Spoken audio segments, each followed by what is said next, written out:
Gini nak nih, lu kan udah sukses nih nak, semenjak viral di dunia. Lu juga sukses nih, ngelumpuhin manusia nih. Nah sekarang lu punya tujuan apa lagi sih? Dendam. Lu inget lebaran kemarin, semuanya dilarang pulang kampung. Iya. Nah harusnya gua sekarang udah pulang kampung.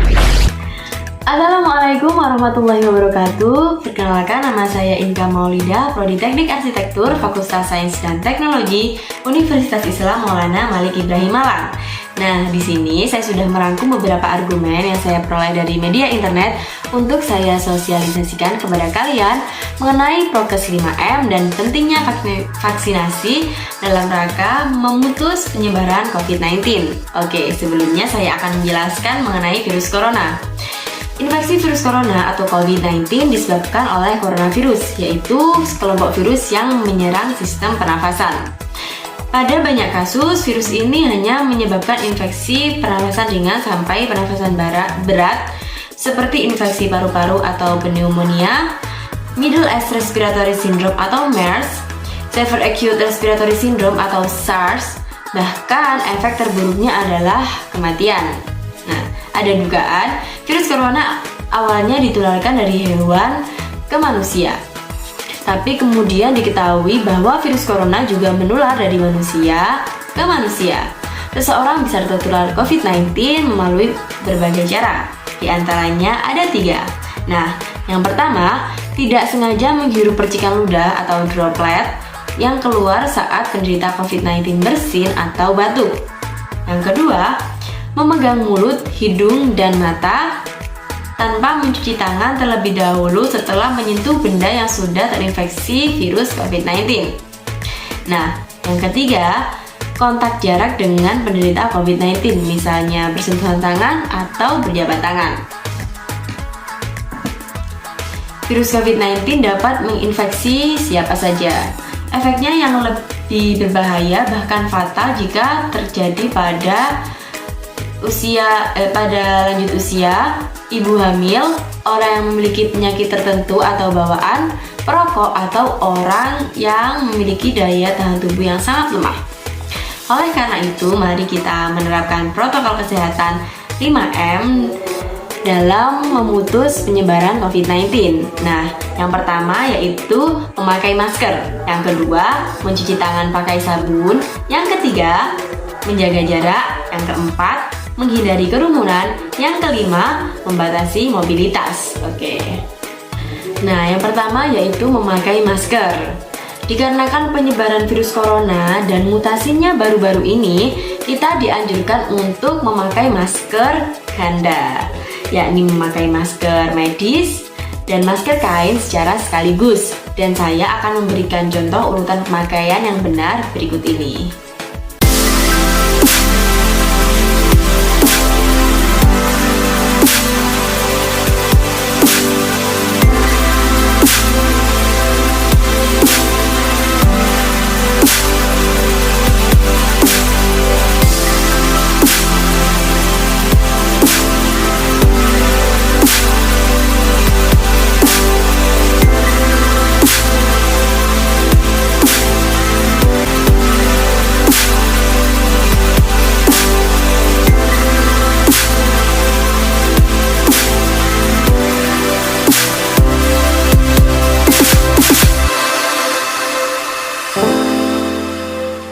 Kembali lagi. Kemudian yang kedua yaitu mencuci tangan kita. Mencuci tangan menggunakan sabun dengan air mengalir atau cairan pembersih dengan kadar alkohol minimal 80% menurut WHO.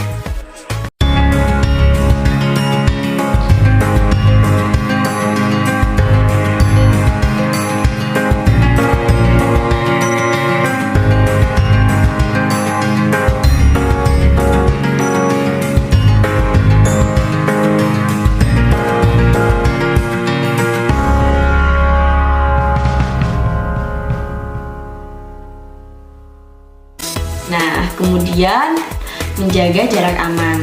Nah, menjaga jarak aman ini beberapa negara memiliki ketentuan jarak yang berbeda loh. Seperti 2 meter untuk Spanyol, Inggris, dan Kanada, 1,8 meter di Amerika Serikat, dan 1,5 meter di Italia, Belanda, dan Portugal.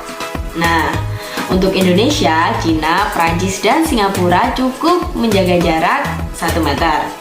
Dan pastinya semakin jauh kita menjaga jarak aman, semakin kecil resiko penularan dan kita menjadi lebih aman. Kemudian menghindari kerumunan. Nah, menjauhi kerumunan merupakan protokol kesehatan yang juga harus dilakukan loh. Menurut Kementerian Kesehatan RI atau Kemenkes, masyarakat diminta untuk menjauhi kerumunan saat berada di luar rumah. Ingat, semakin banyak dan sering kamu bertemu orang, maka kemungkinan terinfeksi virus corona pun semakin tinggi. Jubir pemerintah untuk COVID-19, Dr. Ahmad Yuryanto mengatakan, langkah yang bisa dilakukan untuk mencegah penularan COVID-19 adalah hindari kerumunan, karena dalam kerumunan tersebut tidak diketahui siapa yang tertular COVID-19, apalagi tanpa gejala. Nah, sangat bahaya nih ya. Kemudian yaitu membatasi mobilitas.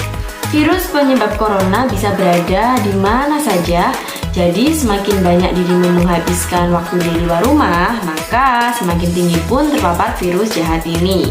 Oleh karena itu, bila tidak ada keperluan yang mendesak, tetaplah berada di rumah. Menurut Kemenkes, meski sehat dan tidak ada gejala penyakit, belum tentu dirimu pulang ke rumah dengan keadaan yang masih sama. Pasalnya virus corona dapat menyebar dan menginfeksi seseorang dengan cepat. Jadi ketika kita pulang ke rumah, mungkin saja kita membawa virus dan menyebabkan atau membahayakan orang-orang di rumah kita yang tidak memiliki daya tahan tubuh sekuat kita. Nah, selanjutnya saya akan mensosialisasikan tentang pentingnya vaksinasi. Sebelumnya saya akan menjelaskan pengertian mengenai vaksin. Vaksin merupakan produk biologi yang berisi antigen berupa mikroorganisme atau zat tertentu yang sudah diolah sedemikian rupa sehingga aman, dan jika diberikan kepada seseorang akan membuat kekebalan tubuh secara aktif terhadap suatu penyakit tertentu. Vaksinasi bertujuan untuk memberikan kekebalan spesifik terhadap suatu penyakit tertentu sehingga jika suatu saat terpapar penyakit tersebut, maka hanya akan mengalami gejala yang ringan.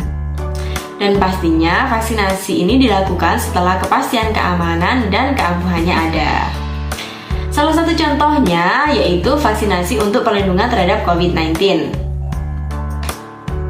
Nah, vaksin COVID-19 bermanfaat untuk memberikan perlindungan agar tidak tertular atau sakit berat akibat COVID-19. Jadi apabila kita terpapar, gejala yang ditimbulkan lebih ringan daripada kita tidak divaksin, dengan cara menimbulkan atau menstimulasi kekebalan spesifik dalam tubuh dengan pemberian vaksin. Vaksinasi ini memiliki 2 jenis, yaitu ada AstraZeneca dan Sinovac. Untuk efektivitas vaksin AstraZeneca dalam mencegah COVID-19 adalah 76%, sedangkan vaksin Sinovac sebesar 56-65%. Vaksinasi COVID-19 tidak diberikan pada sasaran yang memiliki riwayat konfirmasi COVID-19, wanita hamil, menyusui, usia di bawah 18 tahun, dan beberapa kondisi komorbid seperti diabetes mellitus, tekanan darah tinggi, dan HIV.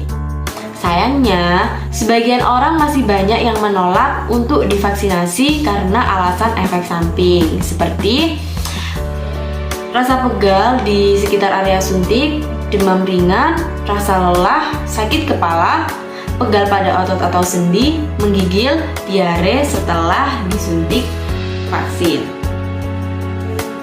Nah, tapi jangan khawatir karena apabila tubuh mengalami reaksi setelah vaksinasi, tetap tenang karena jika terjadi reaksi seperti nyeri, bengkak, atau kemerahan di tempat suntikan, kompres dengan alat dingin pada lokasi tersebut.